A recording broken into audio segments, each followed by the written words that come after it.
Nekadašnji menadžer i veliki prijatelj Nina Rešića, Nermin Ademović, nedavno je dao intervju u kom je ispričao da je do poslednjeg trenutka bio uz pevača i da želi da ispriča sve kako bi njegova ćerka prestala da laže.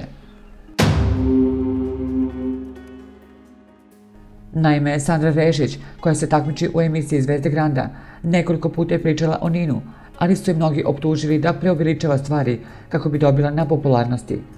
Nakon Nerminove ispovesti digla se velika prašina, a Sandra je odlučila da se povodom toga oglasi na društvenim mrežama. Pošto i dalje dobijam poruke velike mržnje, ja bih još jednom i zaista posljednji put zamolila ne vas koji ste na mom profilu, samo da bi ostavili negativan komentar, već ljude, porodicu i prijatelje koji su tu eto iz podrške. Ne čitajte i ne verujte glupostima. Ja nigde izjavila nisam, niti ću, naročito ne želim o glupostima čija sam ja, da li posećam grob i još x takvih budalaština o kojima niko ništa ne zna. Vama kojima je najbitnije u životu da anonimno nazovete novinare, ispričate brdo gluposti zarad ne znam nija čega, želim da kažem samo jedno.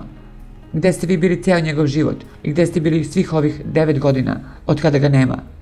Sada je lako, tu je Sandra, pa ajmo preko nje. Poslednji put vas molim da ostavite mrtvog čoveka više na miru. Posećite grobove svojih bližnjih, moje ostavite više na miru.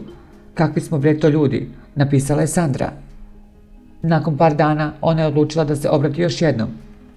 Au jebote, najveći problem u državi Sandra i Nino Rešić. Ne znam da li da plačem ili da se smejem.